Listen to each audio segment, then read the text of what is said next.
है। विपक्ष 85% आरक्षण की मांग कर रहा है, जबकि अभी राज्य में 50% आरक्षण लागू है। साल 2024 में सरकार ने इसे बढ़ाकर 65% करने का फैसला किया था, लेकिन हाईकोर्ट ने इस पर रोक लगा दी। अब बिहार विधानसभा के नेता प्रतिपक्ष तेजस्वी यादव का आरोप है कि 65% आरक्षण को डबल इंजन की सरकार ने ही कोर्ट में उलझा दिया। इसकी वजह से 50,000 लोग नौकरी से वंचित हो गए।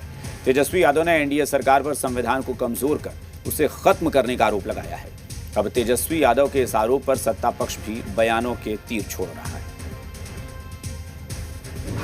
आरक्षण पर फिर भड़की सियासी आग।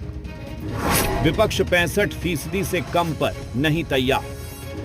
संविधान बचाने का उठाया है भार। आरजेडी नेता तेजस्वी प्रसाद यादव लगातार राज्य में जाति आधारित सर्वेक्षण के आधार पर आरक्षण का दायरा 85% बढ़ाने की मांग कर रहे हैं। तेजस्वी यादव का कहना है कि राज्य की एनडीए सरकार जानबूझकर इस मामले को लटका और भटका रही है।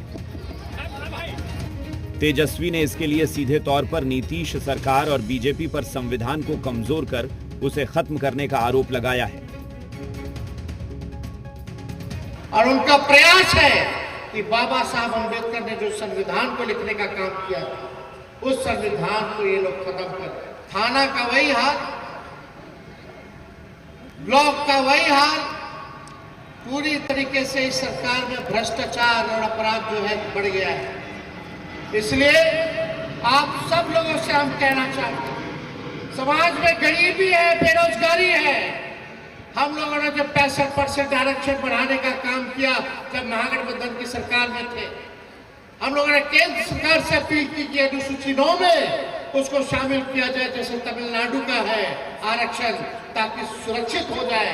लेकिन इन लोगों ने, बेईमान लोगों ने उस पूरे आरक्षण को ही खत्म करने का काम करा दिया, कानून को ही खत्म करा दिया। अब तेजस्वी यादव के इन आरोपों पर सत्ता पक्ष भी कहां चुप रहने वाला था। सत्ता पक्ष ने भी पलटवार करते हुए कहा कि जो लोग बाबा साहेब को अपमानित करते रहे हैं, उन्हें संविधान और आरक्षण जैसे मसले पर बोलने का अधिकार नहीं है।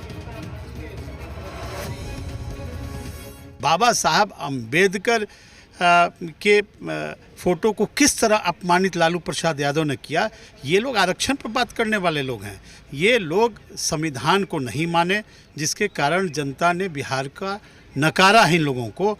और हम लोगों तो संविधान का पालन करने वाले लोग हैं, और संविधान के हिसाब से नीतीश कुमार जी ने जिस तरह से बिहार में आरक्षण दिया, जिस तरह से महिलाओं को आरक्षण दिया, तो हम लोग तो आरक्षण को मानने वाले लोग हैं। हमेशा संविधान को निचोड़ कर अपने परिवार के पैरों तले रखने का काम किया। संविधान निर्माता के तस्वीर को भी इन्होंने अपने पैर तले रखने का काम किया है, और हमेशा से चाहते हैं संविधान पर उंगली उठाते रहे हैं। इन लोगों ने संवैधानिक अधिकार का जो दुरुपयोग किया है। सत्ता पक्ष के इस जवाबी हमले पर आरजेडी की सहयोगी कांग्रेस ने बचाव किया और कहा कि सरकार गरीब पिछड़ों के लिए कुछ नहीं करना चाहती। ये जो सरकार है ना, दलितों की, शोषितों की सिर्फ बात करना जानती है, उनके बारे में डिसीजन लेना नहीं चाहती है। एक तरफ यूजीसी कानून में ये ला के दिखाया गया कि हम ओबीसी के हितों को चाहते हैं, और उसके बाद दूसरे तरीके से उनको कोर्ट का रास्ता दिखा दिया गया।